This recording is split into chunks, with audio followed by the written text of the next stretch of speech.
Bonjour à tous, je suis Frédéric de conseilmarketing.fr. Bonjour, je suis Laurent de Voyage Booster. Donc aujourd'hui, on va vous faire donc découvrir la Tour Eiffel, un monument de 324 mètres.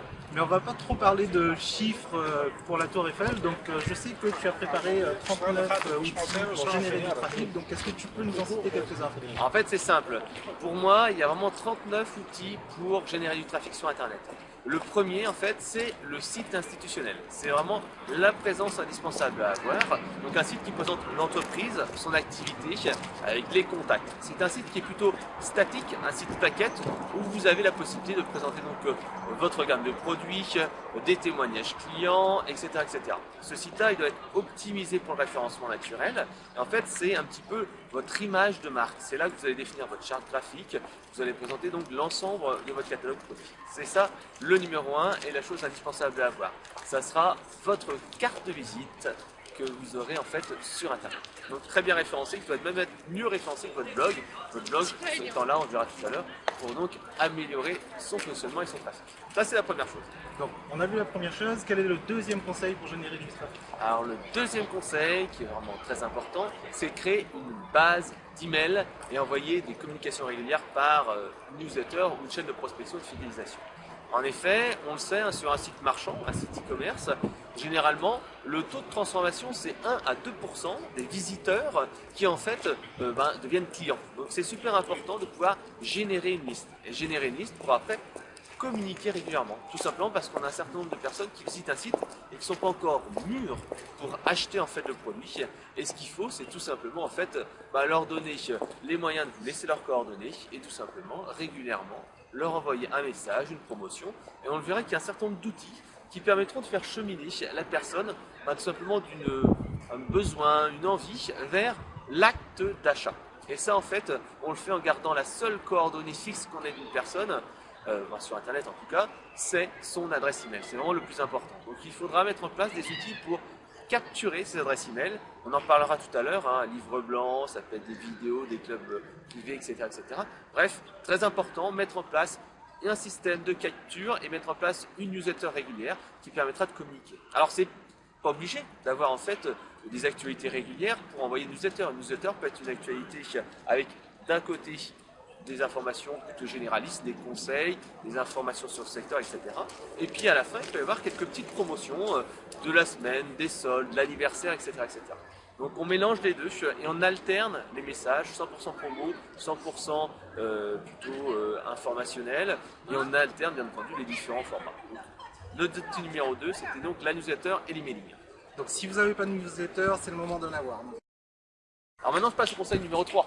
Le numéro 3, c'est tout simplement mettre en place une campagne de mots-clés, en fait, d'achat de mots-clés sur Google AdWords et compagnie. C'est tout simplement avoir la possibilité d'avoir des gens qui sont vraiment intéressés par l'achat d'un produit ou par l'achat d'un service, etc. et qui tapent dans le moteur de recherche ce fameux mot-clé-là. Et comme ça, en fait, vous allez avoir la possibilité d'attirer des gens qui sont vraiment ciblés et très très chauds pour acheter un produit. Puisqu'on le verra, les autres outils comme les bannières publicitaires ont l'inconvénient de s'afficher sur des personnes qui forcément ne sont pas dans l'acte d'achat. Ils sont plutôt en fait dans la balade où ils visitent un site et on essaie de les attirer par l'achat d'impulsion. Là au contraire, avec les mots-clés bien ciblés, on arrivera donc à attirer des prospects chauds. Et c'est ça qui est important. C'est pas le nombre de prospects qui compte, mais la personne qui est vraiment près de l'acte d'achat. Et bien entendu, donc il y a Google AdWords, il y a Microsoft qui en fait s'est allié à Yahoo pour en fait avoir 5-10% en plus de résultats au niveau de la visibilité sur Internet. Et pourquoi pas, et on va le voir, c'est lié à l'outil suivant, le quatrième, qui est tout simplement Facebook. Alors, parce que Facebook en fait met également en place des campagnes publicitaires. Alors des campagnes publicitaires au clic ou à la visibilité.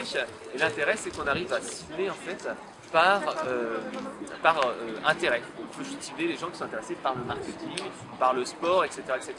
Donc ça c'est l'intérêt qui est lié à l'outil numéro 3, l'achat de mots-clés, mais qui est également intéressant puisqu'on peut créer une communauté. Et créer une communauté, ça veut dire créer une page, fédérer, avoir une conversation régulière avec ses fans, repérer les clients ambassadeurs pour ensuite les faire intervenir, les valoriser, etc. Donc ça c'est vraiment essentiel. Avoir une présence Facebook et capitaliser sur les 22 millions de personnes qui sont inscrites sur Facebook. Donc très important en France bien sûr.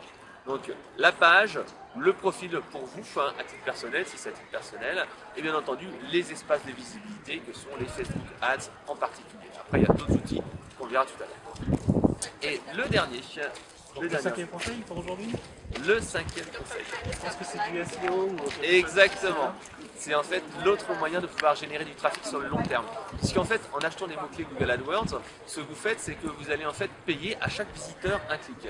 Tandis qu'en fait, le référencement naturel, vous allez en fait, au départ, vous aurez peu de visites de référencement naturel, mais au fur et à mesure, ça va grandir. Plus vous aurez de contenu, plus vous aurez des liens, plus vous aurez en fait des contenus d'optimisation de page, etc. Et bien tout simplement, vous allez avoir du trafic sur votre site internet. Alors, le référencement naturel, c'est certes quelque chose qui s'acquiert en faisant du contenu, en optimisant ses pages, mais c'est forcément pas gratuit, puisque généralement derrière il y a du temps dans l'entreprise ou du temps avec un prestataire. Mais c'est pourtant quelque chose qu'il faut vraiment réfléchir en amont. Avant de créer son site institutionnel, avant de créer son site e-commerce, il faut déjà réfléchir aux mots-clés sur lesquels on veut être présent. Comment on va être présent avec l'achat de mots-clés, ça peut être de la génération de contenu, des pages annuaires, des FAQ, etc. Bref, il y a plein de petites techniques qui permettent d'être mieux présent sur certains mots-clés stratégiques qui sont pour vous essentiels. Ça peut être des mots-clés qui sont génériques, mais qui sont parfois souvent difficiles à atteindre, puisqu'en fait il y a beaucoup de gens qui cherchent à être présents sur des mots-clés. Par exemple, achat de chaussures, il y a beaucoup de monde. Mais par contre, si vous êtes positionné sur les chaussures de femmes, luxe, etc. ou des marques, c'est beaucoup plus intéressant. Donc vraiment important de choisir ces mots-clés dès le départ, avant la création du site, et tout simplement se dire ok, je vais optimiser mon site pour ces X expressions. Alors une dernière chose, quand je parle d'optimiser son site, ça ne veut pas dire que un site est égal à un mot-clé. En fait, c'est une page. Il faut réfléchir. Une page sur votre site web va être optimisée pour un mot-clé donné. C'est très important à retenir parce que Google gère vraiment une page qui est positionnée pour un mot-clé donné. Et donc quand vous avez défini pour chaque page un mot-clé spécifique, c'est super simple et vous savez exactement où vous devez aller. Donc ça c'était les 5 premiers outils. Donc avec Frédéric, on a vu effectivement les 5 premiers outils. Il y en a 39 en tout, donc encore 34 à découvrir. Et si vous voulez les découvrir, il faut nous suivre tout au long de cette aventure. Et Frédéric vous fera partager tout au long, on va dire, d'autres vidéos. Il vous fera découvrir les autres conseils. Donc une dernière chose aussi, ce qui serait sympa si vous avez aimé cette vidéo, c'est que vous la partagiez sur les réseaux sociaux comme YouTube ou Twitter. Donc il y a le bouton ou Facebook effectivement. Il y a le bouton qui est juste en dessous de la vidéo. Je vous invite à partager cette vidéo si elle vous est utile. Et on se donne rendez-vous pour une autre vidéo, d'autres conseils. Une autre vidéo, d'autres conseils. Et puis surtout un autre monument. Voilà. Allez, salut, à tout à l'heure.